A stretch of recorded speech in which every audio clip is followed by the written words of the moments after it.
जय हिंद दोस्तों, जय जवान जय किसान। हम हैं राहुल जवान और हम हैं आज किसान कार्यशाला में जिला बिजनौर के अफजलगढ़ क्षेत्र में। कुछ यहाँ पे किसान बुलाए हुए हैं, उनके साथ कुछ बातचीत करनी थी। यहाँ पे हमारे एक मित्र हैं भारद्वाज जी, उन्होंने लास्ट ईयर कुछ केला लगाया था, बड़ी दयनीय स्थिति में है और कोई कंपनी वाला आया था इनको बेवकूफ़ बना करके लगभग 80 रुपये का एक पौधा बेच के गया है, जो बिल्कुल ही जघन्य अपराध है एक तरीके से। 20 रुपये का पौधा आता है बहुत अच्छा केले का, और 80 रुपये में तो पौधा लगाने से लेके माल कटने तक का खर्चा होता है टोटल, और वो पौधे में ही इनको लूट के चला गया। इस तरह की घटनाएं जो हैं वो किसानों का मुंह मोड़ती हैं खेती की तरफ से। किसान अगर नई खेती में आना भी चाहेगा तो वो सोचेगा कि यार अगर इतना खर्चा इस खेती में है तो मैं जाऊंगा नहीं, और रिस्क तो खेती में 100% है, उसमें तो कोई दो राय है नहीं। इन्हीं विषयों पर चर्चा करेंगे और यहाँ पहली मीटिंग है हम लोगों की, तो शायद कुछ ऐसी चीज़ें हैं जो मेरे पास होंगी, मैं इनको सिखा के जाऊँगा, और मेरे से सब बुज़ुर्ग हैं, बड़े हैं, तो इन लोगों से भी मैं कुछ सीख के जाने की कोशिश करूँगा। और हम इस क्रम में आगे बढ़ते हैं। पहले प्रधान जी से परिचय लेते हैं सभी के साथ। नमस्कार साहब। नमस्कार। आपका पूरा परिचय मोबाइल नंबर के साथ। मेरा नाम श्यामलाल भारद्वाज, पूर्व प्रधान रसूलपुराबाद, ग्राम रसूलाबाद। Mobile number 9639 45 96 64। ये तहसील कौन सा है? तहसील धामपुर। अच्छा, जिला बिजनौर। जिला बिजनौर जी। थाना अफजलगढ़। नमस्कार। नमस्कार जी। आपका नाम? सुरेश कुमार शर्मा, ग्राम रसूलाबाद, जिला बिजनौर जी। तहसील। धन्यवाद। नमस्कार। आपका नाम? रघुवीर सिंह जी। आप भी इसी गांव के रहने वाले हैं, रसूलपुर के? नमस्ते जी। आप? अमर सिंह जी। नमस्ते जी। आपका शुभ नाम? सुरेंद्र सिंह। नमस्कार जी। नमस्कार जी। भरपूर सिंह। नमस्कार जी। आपका पूरा नाम अंकल जी? रमेल सिंह जी। आप भी यहीं के हैं? हाँ जी। नमस्कार। दर्शन सिंह रसूलाबाद। सचिन शर्मा रसूलाबाद। अमर सिंह रसूलाबाद। जी। दीपक कुमार रसूलाबाद। सुमित शर्मा रसूलाबाद से। जी। अभी हम शुरू करते हैं इसको बस। हाँ सर, नहीं सब रंजीत सिंह रसूलाबाद। रंजीत सिंह जी। हरजीत सिंह रसूलाबाद से। ठीक है, अभी आप इसको बस ऐसे पकड़ के रखिएगा, कुछ नहीं करना है। बीच बीच में कभी इधर दिखा दिया, कभी मुझे दिखा दिया, ठीक है? हाथ थक जाए तो किसी और को पकड़ा देना। हम लोग सब किसान ही हैं, आपस में बात करनी है। नमस्कार जी, मेरा नाम है राहुल जवान। अब जवान के पीछे मतलब कोई भी आदमी बताएगा तो सिंह बताएगा या कुमार बताएगा, ये जवान आपने पहली बार सुना होगा। अब पंखा चला सकते हैं, कोई बात नहीं।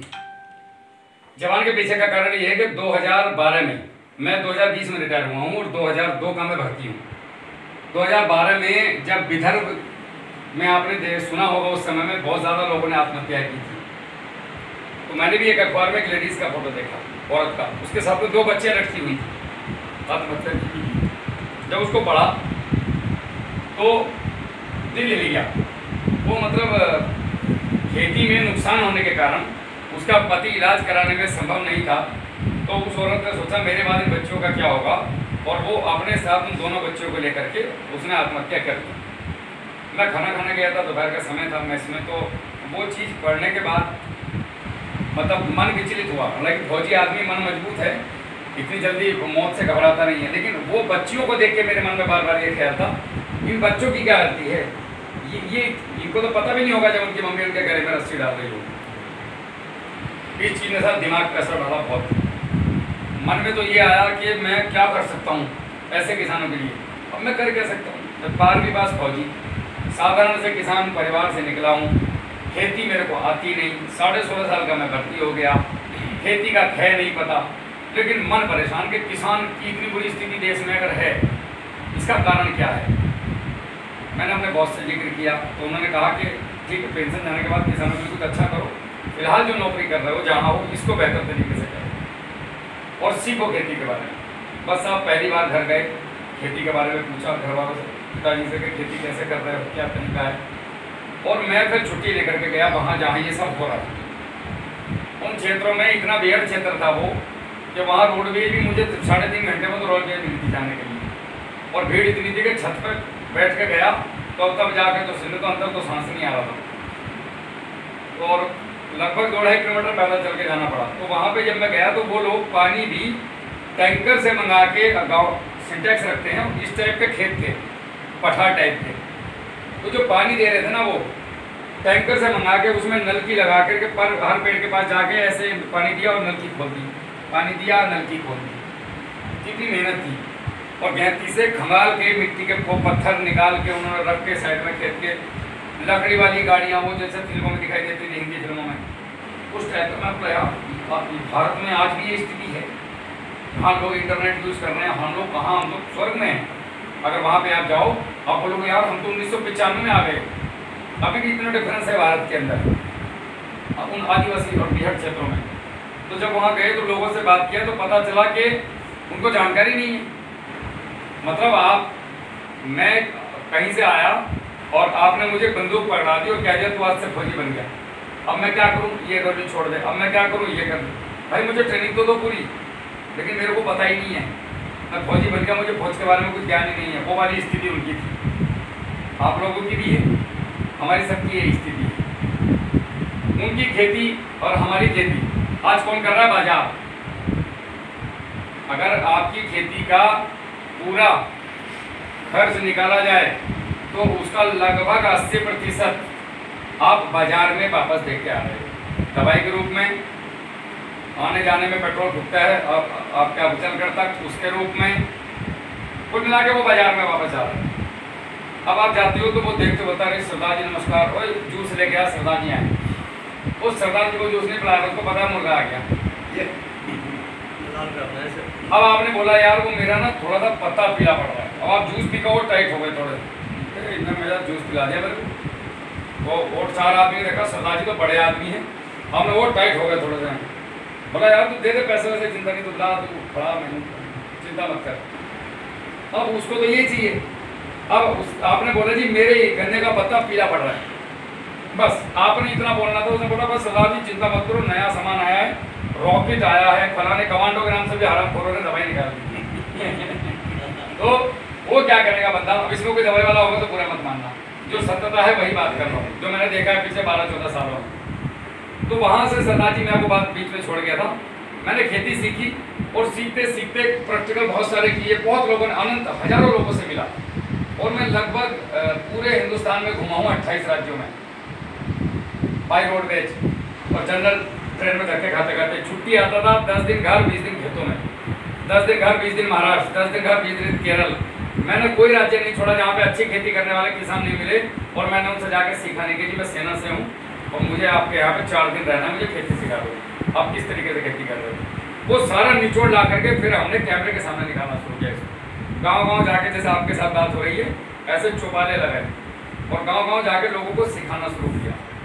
उसके रिजल्ट आए, क्योंकि जो था वो प्रैक्टिकल था, पढ़ा हुआ कुछ नहीं हूँ मैं, 12वीं पास, मेरे पास गढ़ा हुआ हूँ मैं खेत में रख रहा हूँ अपने आप को। मेरे को इतना पता है कि कितनी टंकी करने के बाद बाएं हाथ में स्वेलिंग आएगी, क्योंकि मैं कर रहा हूँ सारी चीज़ें। अब ये सीखते गए सिखाते गए, सीखते गए सिखाते गए, ज्ञान बढ़ता गया, समस्याएं आती गई, हम सोल्व करते गए। आज हम इस स्थिति में है कि हमारे पास लाखों लोग हैं किसान, और हम कल भी निःशुल्क थे, आज भी निःशुल्क है। जब तक मैं मरूंगा तब तक मैं किसानों से 1 रुपया नहीं लूँगा, ना मैं देता हूँ कहीं पैसा। यहाँ आया हूँ, अपना तेल फूक के आया हूँ, यहाँ से तो कुछ भी नहीं है, तो मेरा जिला है बस। आप अभी गूगल में जाएंगे, राहुल जवान सर्च करेंगे तो प्रदेश का ऐसा कोई जिला नहीं है जहाँ पे मैं नहीं हूँ। सीतापुर, सबसे कोई भी जिले का नाम लो, मैं यहीं पे किसान अवेलेबल बात करा दूंगा। मैं हर जिलों में जाता हूँ और यही करता हूँ जो आपके साथ कर रहा हूँ, उनको अच्छी अच्छी चीज़ें बताना। आप अपनी खेती को अपने तरीके से बाजार को कम करो और अपनी खेती में किस तरीके से आप खुद डॉक्टर बन सकते हो, ये चीज़ हम लोग जाके गाँव सिखा रहे हैं। मेरे पास बहुत बड़ी टीम है, उत्तर भारत को मैं देखता हूँ। यूट्यूब पे आप जाएंगे, किसान कार्यशाला के नाम से आपको चैनल मिलेगा, उस पर आपने बटन दबा देना है, बस हो गया काम। उसी में हमारी नई नई वीडियो आती है, ये भी आएगी। तो हमारे पास जो प्रैक्टिकल नॉलेज है उसमें शुरू करते हैं।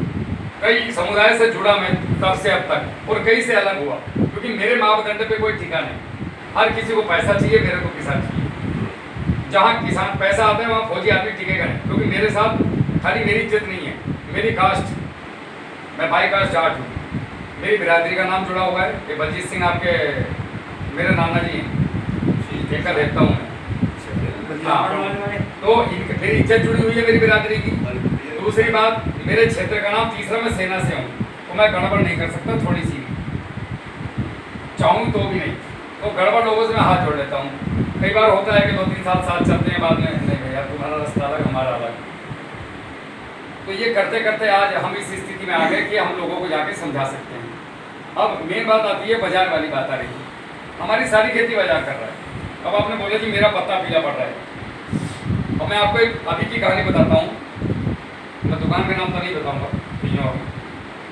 एक बंदा आया बेचारा, बड़ा गरीब सा, देसी साइकिल चला के, उसकी साइकिल का एक पैडल था, एक निकला हुआ था। तो उसकी स्थिति आप समझ सकते हो, पहिया भी लहरा रहा था उसका बेचारे का। पुरानी साइकिल थी, 6-8 साल पुरानी। वो बंदा आया, उसने साइकिल खड़ी करी, मोटर से उतारा, पसीना पोछा, दुकान पर खड़ा हुआ, थोड़ी देर डर के मारे बोल भी नहीं पाता। बेचारा छोटा किसान है, वो डरता है दुकान वाले से। बोला जल्दी का टाइम नहीं है मेरे पास, देना देने तो भाग यहाँ से। ये स्थिति होती है दुकानों पर। मेरे जैसा जाएगा स्विफ्ट से कि जो और बड़ी कार तो कहेगा अरे चोई साहब हो बैठ रहे, भले में कुछ न लेने जाओ। तो उसने बोला कि ये मेरा भिंडी का पत्ता है साहब, और मेरी भिंडी लटक गई नीचे की तरफ मुँह करके। अब मेरी समझ में नहीं आ रहा है कि मैं इसमें क्या करूँ। तो उसने साहब उसको 3200 रुपये की दवाई, जिनकी जरूरत नहीं थी, और ओवरडोज। मजे की बात है, 1 ml प्रति लीटर से ज़्यादा किसी कंपनी का डोज रिकमेंड नहीं थी, और आपको लोग 5-5, 10-10 ml करवा दें। बंदे की कैपेसिटी 1 क्वार्टर पीने की, उसको 1.5 बोतल लीट पिलाओगे सारा मर जाएगा।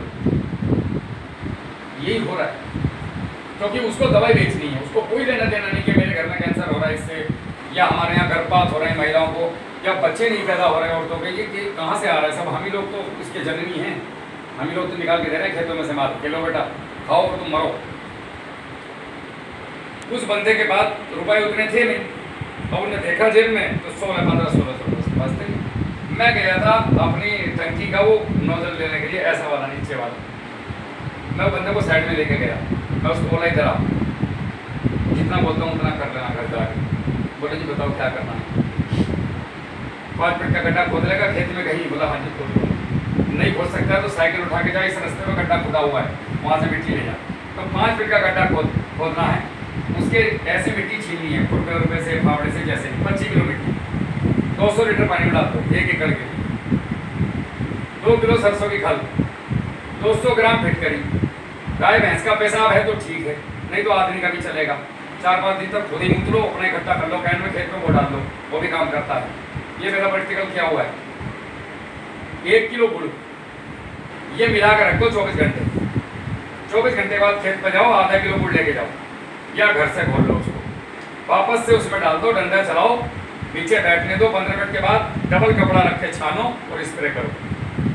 ये सबसे बढ़िया कीटनाशक है इस दुनिया में, सबसे बढ़िया फंगिसाइड है, सबसे बढ़िया वायरस की दवाई है। पत्ती मुर्गी, पाला पड़ गया, ये दवाई डालो, आलू का पाला लग गया, इस पर पाला लग गया, लू लग रही है भी, आपने देखा होगा गन्ने के ऊपर की पत्तियां सूख रही सबकी, चोंच सूखती हुई आ रही है, सनबर्न है वो। सूरज से जैसे हम लोग सियाचिन लद्दाख में होते हैं तो हमारा चेहरा जल जाता है वहाँ पे, वैसे पत्ती जल रही है गन्ने की। ये मिट्टी का स्प्रे। ये दुनिया में जितनी प्रकार की बीमारियां बनी हैं अभी तक पेड़ पौधों में, ये सबका एक ही उपाय है। कितने रुपए लगे सरदार? मैंने उसको ये बताया, उसने वो किया, वो पक्का वाला चेला है आज मेरा। मतलब फिर तो मजे आ गए। उस बंदे ने जब लौकी की खत्म होगी ना पड़वार, जाड़ों में लौकी नहीं आती तोरी, उसने तब मिट्टी का स्प्रे किया, तो उस अभी उसका जाड़ों में भी तोरी बिका 100 रुपये किलो। ये मिट्टी का स्प्रे। अब या तो मिट्टी का स्प्रे कर दो सरदार जी, या दुकान पर चले जाओ। ये हम लोग कर रहे हैं। ऐसी ऐसी चीज़ें हमारे पास हैं प्रैक्टिकल, जो हम लोगों को बता के घूमते हैं। मेरा मकसद आप लोगों को यहाँ बुला करके कुछ बेचना नहीं है, कुछ बताना है। आप लोग करें ना करें, मेरे को कोई लेना देना नहीं। मैं जब ऊपर जाऊँगा तो मैं कहूँगा कि मैं बता के आया था, ये लोग ऐसे थे, इन्होंने सुना नहीं, घोड़े पे लो इनको खड़ा करके साइड में, और मैं बच जाऊँगा साहब। मगर मैं तो गया था समझाने। तो अब वो तो देखो सामने वाले की इच्छा होती है, वो करे ना करे, आप किसी को फोर्स नहीं कर सकते। एक चीज़ तो ये हुई साहब। अब सबसे बड़ी बात है, हम लोग ऊपर जोर दे रहे हैं, पौधे के ऊपर काम करते हैं हम लोग, मिट्टी के ऊपर काम नहीं करते। आप में से मैं गारंटी देता हूँ 10 में से 2 लोग होंगे जो मिट्टी चेक करवाते होंगे, वरना 2 भी नहीं कराते। अब आप एक बात बताओ, आप मेरे घर मेहमान आए और आप दोपहर में 2 बजे पहुँचे, और मैंने आपसे बिना पूछे ही खाना बनवा दिया, साथ में दारू भी रख दी, साथ में मुर्गा भी रख दिया। सरदार जी तो दारू पीते नहीं, मुर्गा खाते नहीं, लेकिन मैं तो खिलाऊंगा, मेरे मेहमानों तुम्हें खाना पड़ेगा जबरदस्ती। और सरदार जी का ईमान धर्म खत्म। सरदार जी हो गए बीमार दारू मुर्गा खा के, और मैं आपको छोड़ नहीं रहा हूँ, फिर होश में ला रहा हूँ, फिर दारू मुर्गा खाना खिला रहा हूँ, आप बोले भाई मगज दे। ये हम मिट्टी के साथ कर रहे हैं। आप जब तक जांच नहीं करोगे, मैं आकर पूछूंगा सरदार जी नमस्ते, आप नॉनवेज खाते हैं? बोला नहीं खाता। अच्छा भाई मुर्गा नहीं बनाना। अच्छा और आप दूध पीते हैं? बोला हाँ जी पी लेता हूँ। दारू पीते हैं? ना जी ना जी ना जी। अच्छा दारू रहने दो भाई, क्या पिएंगे? नींबू पानी शरबत? सरदार जी बताएंगे जी मैं नींबू पानी पीता हूँ बिना चीनी का, और मैं चावल नहीं खाता, मैं रोटी खाऊंगा एक, सब्जी में लौकी की खाऊंगा, मेरा परहेज चल रहा है, मेरे को इतनी जरूरत है, मेरे को डॉक्टर ने बताया है। अगर मैं उतनी चीज़ आपको दूंगा तो आपका स्वास्थ्य बढ़िया रहेगा कि नहीं? तो आप जो यहाँ करने आए हो काम, वो अच्छा से करोगे कि नहीं? और मैं अपनी मर्जी से पी लूँगा तो दारू बढ़िया चीज़ है। अबे मेरे को मजा आ रहा है, अगले को नहीं पीता है वो आदमी। यही कर रहे हो आप लोग मिट्टी के साथ, जबरदस्ती अंधाधुन पेले जा रहे हो, धक्का पेल, पता ही नहीं है मिट्टी को चाहिए क्या। मिट्टी की जांच में पता चलता है कि आपका पीएच ज़्यादा है तो कम करने के लिए क्या करना है, कम है तो ज़्यादा करने के लिए क्या करें। पीएच का मतलब होता है दो कणों के बीच की सघनता। जमीन बोली नहीं है, जमीन पकड़ नहीं रही पीएच, भोजन तो पड़ा है, टॉक्सिसिटी मतलब आपके गैस बनी हुई है भयंकर। मैं अपना सुधा जी जलेबी खाओ, और बहुत बढ़िया थोड़ी खा लो, भाई मैं मर गया मेरे इन्नो ला दे यार, नहीं पालो जलेबी खाओ, नाले समोसा भी खाओ। मतलब मैंने कसम खा ली कि सरदार जी को मार के छोड़ना है। ये हम लोगों ने कसम खा रखी है कि मिट्टी को बर्बाद करना है, इसको अगली जनरेशन को देना ही नहीं। इसीलिए आपकी ज़मीनों में हर 5वें दिन पे एक नई बीमारी है। अब वो नई बीमारी से बचना कैसे है? सबसे पहले मिट्टी की जांच कराओ। दुनिया भर की लैब आज की तारीख में खुल चुकी है, शिवारा में लैब है, अक्षर नाम कर रखा है, बहुत अच्छे से आपकी मिट्टी की जाँच कर रहे हैं। यहीं से पोस्ट करके भेज दो, बाई पोस्ट 2 घंटे में रिपोर्ट आ जाती है। एक गाँव अगरी है, अगरी में बिजनौर, मैं बिजनौर की बता रहा हूँ, मुजफ्फरनगर में अंकित बेनीवाल जी हैं, उनकी अपनी लैब है आपके जानसठ में, बहुत दुनिया भर की खुल चुकी प्राइवेट लैब। हमारे से सारे 50 किलोमीटर पे है, मिट्टी चेक करने वाले सर कोई फर्क नहीं पड़ता है। आप अगर 50 किलोमीटर में दवाई लेने जा सकते हो तो साल में 2 बार अपनी जमीन के लिए भी, आप साल में 2 बार अपनी जमीन के लिए भी जाओ, उसमें फ़ायदा क्या होगा? अगर आपके 2 बोरी DAP की बच गई तो भाई साहब आपके 3000 रुपये बच गए। साला 50 किलोमीटर कितना तेल लगेगा? 100 रुपये। साथ में धामपुर घूम के आओ। तो मिट्टी की जांच प्राथमिक है, इसके बिना खेती संभव नहीं है। तरीका और एक बताओ कैसे जांच? हाँ, मिट्टी जैसे ये आपका खेत है, ये आपका खेत हो गया। अब आपने यहाँ से 8 फीट अंदर जाना है। खड़ी फसल में जा सकते हैं अगर ट्रेंच पे करना है तो, वरना जो सघन फसल है जैसे नेड़ी गुड़ का गन्ना, गेहूँ, धान, इसमें आप खड़ी फसल में मिट्टी की जाँच नहीं कर सकते। लेकिन बागवानी की अगर फसल है या गन्ना ट्रेंच पे है या खेत में फसल नहीं है, तब उस समय पे आप ये मिट्टी का सैंपल ले सकते हैं। आपने 8 कोनों से मिट्टी लेनी है, 1 2 3 4 5 6 7 8। लेनी कहाँ है? अपने खेत से कम नहीं तो 10 फीट अंदर, कि जितना ये कमरा है वहाँ पे आपने क्या करना है, खुरपा लेना है, 1 2 3 चारों तरफ तक खुरपा मारना है ऐसे, या कसला ले लो। अब यहाँ गड्ढा बन गया ऐसा वाला, इस गड्ढे की 6 इंच की ये जो परत है, ये ऐसे परत होगी ना जैसे हवन कुंड का होता है। अब आपने यहाँ पे दोबारा से वो रखना है, कसरा है खुरपा, और ये पपड़ी उतारनी इतनी मोटी ऐसे। अब ये जो मिट्टी है ये मिट्टी पन्नी में भर लेनी। अब ऐसे 8 कोनों से लेनी है। 8 किलो मिट्टी ले। हाँ 8 किलो मतलब थोड़ी ले लो। जैसे माने 4 खेत है, 4 खेत हर खेत की अलग चार्ज। सरदार जी अलग खाना खाते हैं, उनका बेटा अलग खाना खाता है, उनका भतीजा अलग खाना खाएगा, सबको एक सा खाना नहीं हो सकता। आपके चक्कर में सारे लोग को खाएंगे। तो मेरे एग्जाम्पल थोड़े समझा के किसानों को मैं समझाने की तरीके से बता देता हूँ सारी चीज़ें, इसलिए मैं ह्यूमन बॉडी से रिलेट करता हूँ कई बार चीज़ों को।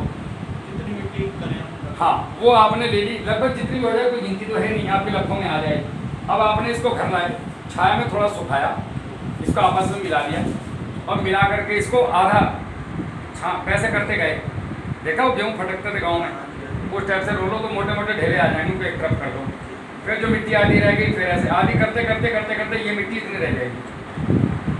अब इतनी सी मिट्टी को पॉलीथीन में भरो या डब्बे में भरो प्लास्टिक के, ले जाओ, 2 घंटे में जांच दे देगा कि इस मिट्टी में ये सल्फर की कमी है। अब क्या होता है, तब उसने बोलते हैं कि साहब आपके में फास्फोरस पूरी है, इसका मतलब ये नहीं कि DAP पूरा हो गया। अब आपने वो DAP जो पड़ा है वो फिक्सेशन के रूप में है। फिक्सेशन क्या होता है, मैं अभी आऊँगा उस चीज़ पे। हमने जो ज़मीन में उपलब्ध खाद पड़ी है, मेरे पेट में जो पहले से भोजन है, पहले मैं इसे तो पचा दूँ, नया तो जब ही खाऊँगा, पहले ये बचेगा तब नया जाएगा। तो हमारे खेत में आज भी अगर हम फर्टिलाइजर बंद कर दें और कुछ अच्छी चीज़ों का प्रयोग करें और खेत को एल्कलाइन करने, मतलब खेत के अंदर जो भी रासायनिक खाद पड़ी हुई है 1965 से अब तक, अगर उसकी बॉन्डिंग तोड़ दें हम तो अगले 13 साल तक हम बिना खाद के खेती कर सकते हैं। बॉन्डिंग कैसे टूटती है? कोई प्रोडक्ट से नहीं टूटती। गोबर, सरसों की खल, गुड़, ये अपना गन्ना और गन्ने की पत्ती का लाल निकलता हुआ पानी, इन्हीं चीज़ों से बॉन्डिंग टूटती है। उपले का रस, इन चीज़ों से खेती होती है। हम कर रहे हैं डिपो से खेती। डिपो से खेती कैसे होगी? 3 तरह के किसान हैं। एक जो मेहनत करना जानते हैं, जो मेहनत करना जानता है उसके लिए अलग तरीके की खेती मेरे पास है। भैया आ जा, तू कहीं नहीं जाना, तेरा गन्ना 100 कुंटल तक कटवाना। एक बंदा है कि भाई उसको थोड़ा बाजार में जाना है, थोड़ी मैं मेहनत कर सकता हूँ, नहीं मेरा कुछ काम धंधा है। एक बंदा है कि जी मैं तो हीरू मानी, मेरी खेती करते नौकर, मेरे को कोई मतलब नहीं, पैसा बताओ कितना लगना है, ये रही मेरी खेती। 3 तरह की खेती है हमारे पास। तीनों तरह के आदमी के लिए हर चीज़ बहुत चीज़। भैया ने पूछा रासायनिक, तो मेरे पास रासायनिक उपाय दिया, जाओ जी करो। नुकसान बता देता हूँ रासायनिक के, और साथ में ऑर्गेनिक भी बता देता हूँ कि इसकी जगह ये कर सकते हो। तो मर्जी आपकी, पैसा आपका, मेरे कहने से तो करोगे नहीं, समझाने का फर्ज मेरा है। तो हम जो है मिट्टी पे काम नहीं करते। अच्छा, जांच भी नहीं कराई। अब आप लोग जैसे ज़मीन में खाद देने गए, आप कहीं लंबे जा रहे हो तो घर से तैयारी करके चलोगे ना, तौलिया दे दो, बनियान दे दो, नेकर दे दो, ये सब चीज़ें। आप बिना तैयारी के चल देते हो। बिना तैयारी के चलोगे तो कष्ट में यात्रा गुजरेगी। उसी प्रकार से हम जो अपने खेतों में काम कर रहे हैं वो बिना तैयारी के कर रहे हैं। हम गन्ना बोने जा रहे हैं, केला लगाने जा रहे हैं, बागवानी की फसल लगाने जा रहे हैं, या धान लगाने जा रहे हैं, हमें ये नहीं पता कि मुझे खेत तैयार कैसे करना है। खेत की तैयारी में 5 ट्राली गोबर की खाद सड़ी हुई। अब गोबर की खाद सड़ी हुई कैसी होती है? हम लोग बोलते हैं गोबर की खाद ही मेरे तो पड़ी है और ट्राली से पड़ी। अगर गोबर की खाद के ऊपर सूरज और चंद्रमा की रोशनी पड़ती है ना, तो वो खाद नहीं है, उसमें से कार्बन निकल गया। अब कार्बन क्या है? कार्बन ही तो सारा गेम है। कार्बन है आपके बायोमास से, जितना भी जीवांश, मरे हुए पेड़ पौधों की पत्तियां, जीव जंतुओं के शरीर, इनके शरीर से निकले हुए अपशिष्ट पदार्थ और एसिड्स मिल करके कार्बन बनते हैं, उसको बोलते हैं कार्बन। कार्बन मिट्टी के साथ मिलता है तब जा करके, जैसे गेहूं चावल के ये पानी के साथ मिलेगा तो रोटी बन सकती है, तब जा करके इसके अंदर बीज का अंकुरण होता है, जान आती है, जीवंत होती है मिट्टी। अगर कार्बन निकाल दो तो मिट्टी मृत है। जैसे हमारा शरीर अलग चीज़ है, इसके अंदर जो अंदर बोल रहा है वो आत्मा है, जैसा मैंने सुना है। कोई तो है चीज़ जो बोल रही है अंदर, वरना तो अभी मुझे एक गोली मारो लोहे की, वो चीज़ निकल जाएगी, इसमें से फिर दोबारा नहीं आएगी। तो कुछ तो है जो अंदर बोल रही है। वैसे ये कार्बन है, आप ये समझ लो, जो बोल रहा है अंदर से आत्मा, वो कार्बन है। तो मिट्टी की आत्मा कार्बन है। अगर कार्बन निकल गया तो मिट्टी मृत हो गई। समझ पा रहे हैं आप मेरी बात? तो हमारे तो फिर ऐसे जितने ये ढेर के गड्ढे लोगों के हमारे सारे खुले में बाहर तो गड़बड़ है, तभी तो रिजल्ट नहीं आ रहे। अब आपने करना क्या है?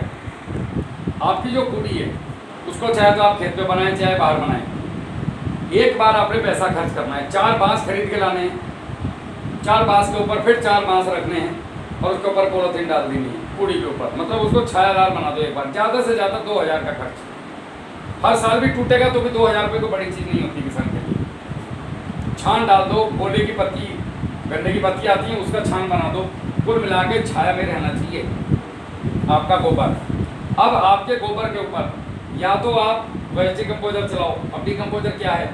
ये गाय के गौमूत्र और गोबर से जीवाणुओं को निकाल करके जल्दी से डिकम्पोज करने के लिए एक अर्क तैयार किया गया है। ये फ्री सेवा है, इसका कोई पैसा नहीं है। आप उसको लो, थोड़ा सा 200 लीटर पानी में डाल दो, 2 किलो गुड़ मिला दो, 5 दिन में ये बन के तैयार। हवा की दिशा में, मतलब घड़ी की दिशा में इसको चलाते रहो बीच बीच में, बड़ी अच्छी मज़ेदार खुशबू आएगी। आप इसको 1 गिलास पर डंगर भी पिला सकते हैं। डंगर का पेट साफ रहेगा, मुंह पका, खुर पका, ये पका, वो पका, कोई बीमारी नहीं आएगी डंगर को। आप इसको पानी में डाल के आधा पानी एक कैन में स्प्रे वाली में और आधा डिकम्पोजर हर हफ्ते डंगर पे अगर स्प्रे करेंगे तो चिचड़ी, कलेली, चिचड़ पिचड़ खत्म, मच्छर मक्खी डांस डंगर को लगेगी नहीं। आपने अगर उसके खुरों पर डाल दिया तो उसको खुरपका होगा नहीं, कभी भी उसके पैरों में बैक्टीरिया लगेंगे नहीं। ये सबसे बढ़िया सैनिटाइजर है। लैट्रिन धुल दो उससे, टॉयलेट एकदम साफ रहेगी। हाथ पे लगाओ, ऐसे ले जाओ, सैनिटाइजर हो गया, खेल खत्म। ज़बरदस्त चीज़ है, इसको खेत में प्रयोग करो आप। जब ये खेत में जाएगा तो खेत में आप इसको छिड़क के या इसको टोंटी खोल दो पानी में रख के, 1 एकड़ में 1 साल में 4 से 5 हज़ार लीटर अगर गया तो गारंटी के साथ आप 1 से 1.5 साल में निश्चित रूप से आप ये रासायनिक फर्टिलाइजर को भूल जाएंगे। आपके खेत में देसी केंचुआ नीचे से 4 फीट से आ जाएगा। आपके खेत में जो नीचे जा करके यूरिया ने एक परत बना दी है, टॉक्सिसिटी जो बढ़ गई है, अंदर जो खाद पड़ा हुआ है बॉन्डिंग में बता रहा था टूटी हुई है, उस बॉन्डिंग को तोड़ने का काम ये करेगा आपका डिकम्पोजर। इसके साथ में गौमूत्र, आपके पास 2 लीटर, अब लोग कहते हैं कि 200 लीटर हिसाब से आप कहाँ से आगे बढ़ा, कड़ा काम है।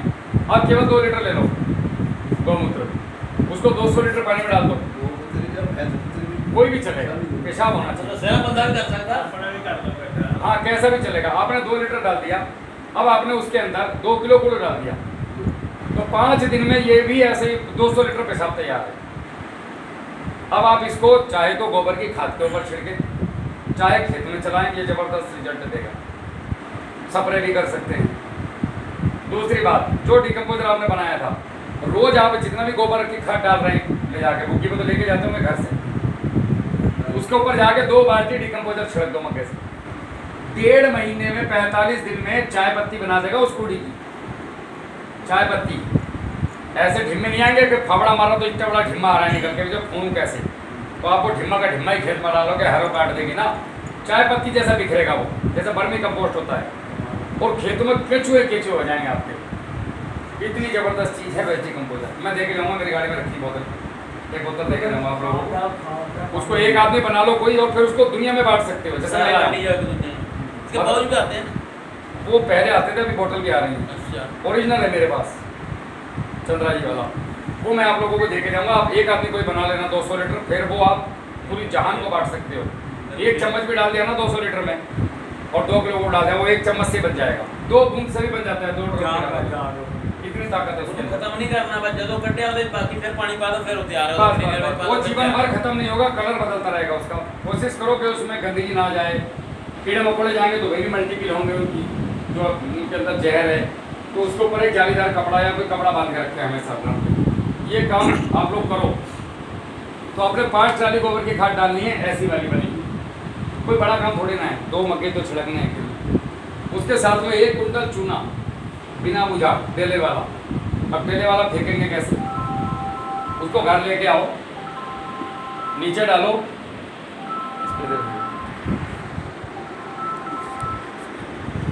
आप पकड़ लो इसको। अब इसको ढेले वाला जो लेना है आपने, तो इसके ऊपर आपने थोड़ा सा पानी लिया, 2-4 मग्गे, और ऐसे छिड़क दिया। करके देखना, मैंने तो किया होगा। ये होगा क्या, ये खील से बिखर जाएगी, इसकी थोड़ी देर में पाउडर बन जाएगा ये। उसके बाद इसको गोबर की खाद के ऊपर डालो, फावड़े से काटो और खेत में फेंको। नहीं, एक बिना डले के पूरा ही इकट्ठा टूटने का था। क्या चीज? पूजा हुआ चुना आता है ना, पूजा हुआ मजा नहीं, उसमें नहीं ना, बिना पूजा। ये कैल्शियम की कमी पूरी करेगा, जो कैल्शियम नाइट्रेट लेने का भाग के साथ डाले वाला। अब इसमें मिट्टी में मिला लो, चाहे ऐसे ही मिला लो, चाहे इसको गोबर की खाद में मिला के फेंक दो, आपके 1 एकड़ खेत में फेंक दो।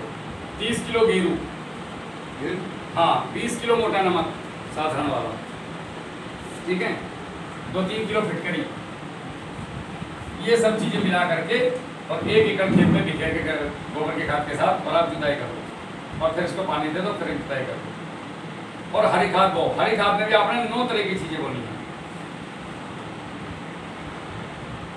3 दलहन वाली फसलें दाल वाली, 3 तेल वाली फसलें, तेल वाली फसल में तिल जरूरी है, आधा से 1 किलो, क्योंकि तिल जिस खेत में होगा वहाँ खरपतवार नहीं है, मोथे को खा जाता है ये तिल, मोथे को खत्म। अगली बात है गन्ना बो ना, और मोथा होता है जिस खेत में, उस खेत में तिल बखेर देना साथ में गन्ने के, देखना तिल हो गया मोथा। हाँ, और ये कार्बन बहुत ज़्यादा बनाता है, सबसे ज़्यादा कार्बन तिल में होता है। जब वो उसकी बॉडी अंदर जाएगी तो सबसे ज़्यादा कार्बन इसके अंदर होगा, तिल के अंदर। ये बिखेर दो साथ में, और इसको 3 दाल वाली फसल, 3 तेल वाली फसल, 3 अन्य फसलें, जैसे आपका सनी हो गया, ढैंचा हो गया, पुचौर हो गया, सूरजमुखी हो गया, सोयाबीन हो गई, मूंग हो गई, उड़द हो गई, सरसों हो गई। हमने कुछ फसल तो लेनी नहीं है, हम तो सिर्फ उनको बड़ा करके जुताई कर दी, और उनको आप 21 दिन से लेकर 45 दिन तक का समय है, जितना भी आपके पास समय है खेत की तैयारी, आप इसकी जुताई कर दो बढ़िया करके, फिर आपका खेत हो गया तैयार, मजबूत, पूरी तैयारी हो गया। अगर और अब जो आपने खाद प्रयोग कर रहा है वो मिट्टी की जांच के हिसाब से करना है। आपने नियम बना लो कि कोई भी पानी खाली नहीं दोगे। जैसे मेहमान आता है खाली पानी नहीं देते, खेत को भी मत दो। कुछ भी नहीं है तुम्हारे पास तो 5 किलो सरसों के खाद ले लो, परसों पानी देना है ना तो आज जाके ड्रम में बोल दो उसको, 100 लीटर 200 लीटर में 1-2 किलो गुड़ डाल दो, जाने दो। कभी नमक डाल दिया, कभी किलो भर चूना डाल दिया, कभी सिंधा नमक डाल दिया, कभी गौमूत्र डाल दिया, कभी उसके साथ गोबर जा मिलाया, कच्चा गोबर, कभी डीकम्पोजर के साथ चला दिया। मतलब खाली पानी जाना नहीं चाहिए, बूंद बूंद करके खेत में जाए। आप देखोगे आपकी जमीन का कार्बन बढ़ेगा, पीएच बैलेंस होगा। और खेत की स्थिति के अनुसार हम लोग क्या करते हैं, हम जैसे आपने कोई मैसेज किया मोबाइल पे तो हम लोग उसका 12 घंटे के अंदर रिप्लाई देते हैं किसान को, कोई पैसा नहीं, मेरी ये फसल है, ये समस्या मैं यहाँ से बोल रहा हूँ, ठीक भाई ये चीज़ कर दो, आपका खर्चा काट दो, मेरा नंबर लिखना आप सभी लोग, कोई भी समस्या आती है मेरे को पूछना। मैं आपको उसका दोनों उपाय बताऊँगा, सादा बिना पैसे वाला भी बताऊँगा और पैसे वाला भी बताऊँगा, जो मन करे वो करना। तो इस तरीके से आपकी खेत की तैयारी। हमारे पानी देने का तरीका गलत है, हम लोग क्लाइमेट कंट्रोल नहीं करते। जैसे हम यहाँ बैठे हैं तो हमने पंखा चला रखा, ये क्लाइमेट तो कंट्रोल कर रहे हैं, खेत को भी तो गर्मी ठंड लगती है। आपके जितने भी वायरस, फंगस और ये कीड़े हैं ना, ये 1.5 फीट की ऊंचाई से लेकर 5.5 फीट तक की ऊंचाई तक ही उठते हैं, उससे ऊपर नहीं उठते। आपने खेत की बाउंड्री पे वो देखा, आपने यहाँ पे लान वाला बाजरा आता है, एक बार लगा तो 10 साल चलता है, 1 एकड़ की बाउंड्री कर दो, उससे अलग से गोत बोने की जरूरत नहीं है, उसी में से काट काट के पशुओं खिलाएगा बाउंड्री में से। वो बाउंड्री पे जब रहेगा 10 से 12 फीट का, आपके खेत में एक तो कीड़े कम लगेंगे, आपके खेत में वायरस कम आएगा, आप खुद ही महसूस हो जाएगा, 20% उत्पादन बढ़ेगा सिर्फ बाउंड्री पे लान वाला बाजरा लगाने से। करके देख लो, इसको बोलते हैं क्लाइमेट कंट्रोल। फसल पे पाला लगेगा नहीं, करके देख लेना, लू लगेगी नहीं क्योंकि हवा ओवरलैप हो जाती है उसके ऊपर से। उसके अलावा आप जो पानी देते हो, हमारा पानी देने का तरीके भी थोड़े से गड़बड़। पहली बात तो हमारा वाटर लेवल नीचे जा रहा है, ये सबको पता है। या तो ड्रिप पे आ जाओ, महाराष्ट्र गया मैं, वहाँ पर ड्रिप पे गन्ना पड़ा है, मतलब गन्ना नहीं और लट, जैसे ये है इसका बिट्टा कैसा गन्ना है हमारा, गजब के गन्ने, लेकिन वहाँ ड्रिप पे पौधे की जड़ में खाद जा रहा है, पूरे में नहीं। हम तो छिट्टे मारा है सर, जरूरत है तो भी खा, नहीं है तो भी खा। और या तो ड्रिप हो, ड्रिप ना हो तो फ्लड में कैसे करें। फ्लड में जब आपका 70% खेत भर जाए यहाँ तक, तो पीछे से आप ट्यूबवेल बंद करो, अगले दिन शाम तक आप ऊपर की जमीन भले ही आपकी सूखी रहे इतनी, जब यहाँ पे जाके खोदेंगे ना तो यहाँ नमी आ जाएगी गीला जड़ों में। कभी करके देख लेना। हम जो ओवर पानी देते हैं, पानी का खेत 70% है खेती में, अगर पानी बैलेंस दे दिया ना जितना चाहिए उतना, तो 70% इधर या इधर हो सकती फसल। अगर 30 कुंटल निकल रही तो 100 निकल सकती है, 100 निकल रही तो 30 निकल सकती है। सिर्फ पानी का गेम है, केवल पानी बैलेंस कर दिया। शरीर में भी पानी के तो गेम है, हम पानी को बैलेंस नहीं कर पाते। अब मैं बताता हूँ ज़्यादा पानी गड़बड़ क्यों करता है। ज़्यादा पानी गड़बड़ क्यों करता है? ज़्यादा पानी गड़बड़ इसलिए करता है कि आपके खेत में हमने पानी दिया, सपोज करो गन्ना खड़ा है प्लेन पे, हमने पानी दे दिया नहर आके या ट्यूबवेल का दे दिया, तो गन्ना जहाँ जमीन से निकला है, मिट्टी और जमीन के बीच का जो क्षेत्र है जहाँ पे उसकी गांठ है, स्टार्टिंग हुआ है वो निकलना, वहाँ पे अगर पानी 4 घंटे से ज़्यादा, 6 घंटे से ज़्यादा खड़ा रहा तो पानी में क्या है, पानी बासी होता है। बासी होता है बैक्टीरियल समस्या आती है। बैक्टीरियल से क्या होगा, फंगल आएगी, फंगस की बीमारी आएगी, फंगल से कीड़े आएंगे, कीड़े से वायरस आएगा साथ में खेल कर। इसका लॉजिक क्या है, आपने हम लोगों ने जैसे ट्रेंच पे गन्ना लगाया तो हम नालियाँ बना देते हैं। आपने क्या करना है, हमेशा एक नाली में पानी देना है ट्रेंच, एक में नहीं देना। एक में देना, एक तो पानी की बचत होगी, दूसरा पौधे को जब पौधा भोजन उठाता है, अपन देखोगे पानी देने के बाद फसल दब जाती है, फिर 5-7 दिन के बाद उगती है। अब आपने अगर मान लिया गन्ना लगाया या धान लगा दिया या गेहूँ लगा दिया, मतलब इसकी बात कर लेते हैं हम गन्ने की। तो आपका जो गन्ना है, जब आपने पानी दिया, अब ये भोजन कब उठाएगा? आपने खाद दे रखा है खेत में, खाद डाल के पानी चला दिया, तो ये भोजन लेगा कब? ये खाद जो हमने दिया वो उठाएगा कैसे? खाद उठाने का गणित है, 30% सूरज की रोशनी, 30% हवा और 30% पानी और 10% खाद, कार्बनिक पदार्थ। ये टोटल मिला करके जब इनका एक सही समय बनेगा, जैसे मैं किसी का शिकार करने बैठा हूँ तो जब तक वो शिकार नहीं आएगा तब तक मैं ट्रिगर नहीं दबाऊंगा। वैसे ही जब तक ये तीनों सारी कंडीशन एक साथ नहीं मिलेंगी तब तक पौधा भोजन नहीं देगा, व्रत रहे उसका, बैठा रहेगा। अब क्या है, हमने खाद तो डाल दिया, सूरज भी है, मतलब कार्बन भी है, हमारे कार्बनिक पदार्थ भी है हमारे पास, सूरज भी हमारे पास है, पानी भी हमारे पास है, हवा नहीं है हमारे पास। हवा कहाँ से आएगी?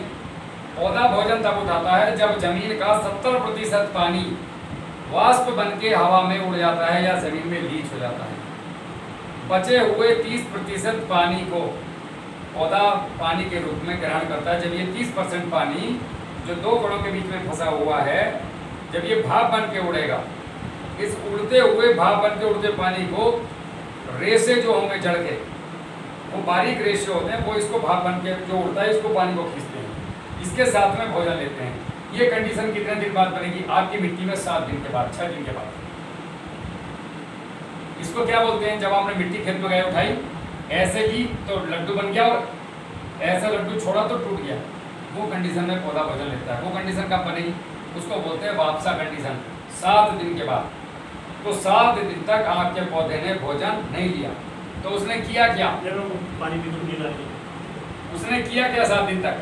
आपने जो पहले वाला खाद दिया था, जो उसने अपने पेट में खा के रखा हुआ है, इसलिए खाया था पहला वाला खाद, ताकि आपकी फसल अच्छी हो, गन्ने का रस बढ़ाने के लिए, गन्ने की इंटरनोट बढ़ाने के लिए, गन्ने की बढ़ाव करने के लिए। लेकिन ये जो 7 दिन इसको भोजन नहीं मिला, अगर यहाँ कर्फ्यू लग जाए 7 दिन के, तो जो घर में उसी को खाओगे, तो पौधे ने अपने भोजन अपने खुद को खाना शुरू कर दिया। अगर उसके पास स्टोरेज कम है तो वो अपनी पत्तियों को खाना शुरू कर देगा, तो नीचे की पत्ती सबसे पहले पीली पड़ती है, वो पत्ती मरती है।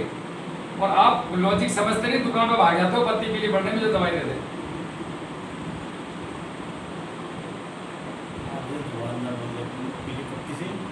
तो नहीं, आपकी जो पत्तियां हैं ये पीली पड़ी। अब आपको समझना चाहिए इसका लॉजिक क्या है, गणित क्या है फसल का। अब इसका उपाय क्या है वापसा कंडीशन में लाने का? उपाय है आपका बैलेंस पानी देना या बेड पे चीज़ों को लगाना। इधर लगाओ, इधर पानी दे दो। अब आपने क्या किया, एक तो सरपट पानी दिया तो 7 दिन आपके पौधे को इंतजार करना पड़ा, 7 दिन तक उसने खुद को खाया। अगर आप उसको पानी सही देते और पहले दिन वापसा कंडीशन बन जाए 2 घंटे में, तो क्या वो अपना अंदर का खाना खाएगा? नहीं खाएगा। अगर 7 दिन या 5 दिन आपके खेत में वापसा कंडीशन आने में लग गई,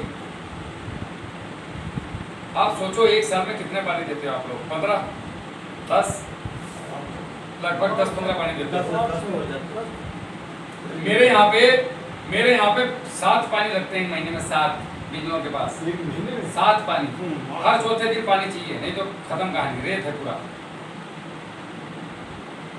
एवरेज मान लें अगर 15 पानी का, और 7 दिन मान लें हम आपकी मिट्टी में, 5 ही दिन मान लो, तो 15-5 75 दिन, यानी कि 2.5 महीना आपकी फसल बढ़ी नहीं, उल्टा 2.5 महीने आपकी फसल ने खुद को खाया। तो 2 तरफ से नुकसान हुआ है, तो बढ़ी नहीं, ये खुद को खा गई। तो ये कम से कम 4 महीने की ग्रोथ मारी गई आपकी। अगर आप गन्ना 12 महीने में काट रहे हैं तो वो गन्ना समझ लीजिए 8 ही महीने का काट रहे हैं आप। कम से कम 30 से 40-50% तक फर्क पड़ता है इनकी पानी का।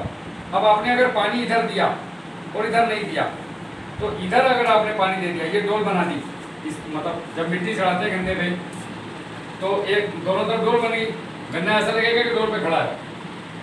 जब इधर पानी दोगे, इधर खाली छोड़ोगे, तो इधर से मिला पानी, इधर जड़ें सूखी हैं, इधर से ली हवा, ऊपर कार्बन तैयार, वो सूरज तैयार है, नीचे खाद, जिधर पानी उधर खाद। अब आप पूरे खेत में खाद दे सकते हो। पानी चला दिया आपने, एक नाली तो सूखी है, आते जाओ और ओढ़ते चले जाओ एक तरफ से पानी देने के बाद। तो उसी दिन आपका पौधा अगले 6 घंटे के अंदर भोजन और पानी सब उठा लेगा और आपका पौधा रुकेगा नहीं, सटा सट चलेगा। ये पानी का रंग। अब बात आती है खाद की कि साहब हम ये रासायनिक खाद की बॉन्डिंग कैसे तोड़ें, वो मैं अगले पार्ट में बताता हूँ। इसको सदा जी बंद कर दीजिएगा। लो जी। अब मैं